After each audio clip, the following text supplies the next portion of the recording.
The greatest button show on earth just wrapped up here in the 608 this weekend. Oh yeah, Josh Breiter here now with more on the inspiration behind it. Who knew this was a thing? I know, the enthusiasm behind this group is pretty cool. Wisconsin has 8 button clubs. That's probably something you didn't know. 8 of them which meet regularly to study and discuss buttons, and they played host to the 2022 National Button Society show. It's called the Greatest Button Show on Earth, held in Middleton over the last week.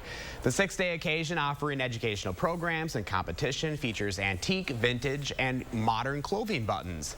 So button collecting is one of the few collecting areas that is increasing right now as opposed to stamps and coins.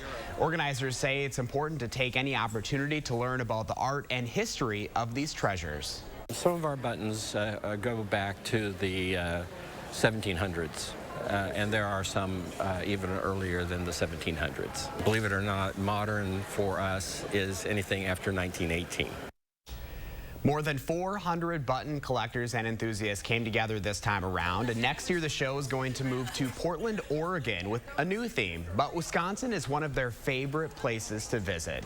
If you'd like to learn more about the National Button Society and their ties to the Badger State, I posted links to channel3000.com. So I shared that I have sort of a button collection. I just keep buttons over the years. Do you guys have other collections? Were you like a stamp collector?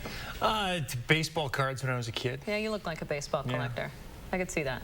What about you? I used to do the quarters. Do you remember when they used to have the 50 states where you had the map of the U.S., then you had to collect every single quarter? My grandma worked at the bank, so she'd always bring me home.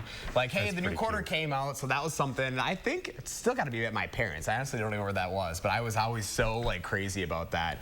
It's kind of cool to think. I mean, you look at these button collectors. I mean, this is a big deal. You look at 1700s. This is what it dates back to. I had no idea. Yeah, I'm like, wow. I mean, that is really historic. Can you imagine, like, with all the different wars and everything? Like, there's a lot of history there. And to hear it's increasing compared to the other types of collections. Yeah. I would not have guessed that. You think about how many different buttons there are. It's like, whether it's clothing buttons, whether it's, I mean, there are just so many different ways that, whether they're modern, antique, it's just kind of cool. Yeah, hang up the quarters, Josh. I know. Start a button collection. I'm going to be admiring people's buttons a little bit more now. Like, oh, look That's at that a nice button. That's a nice button.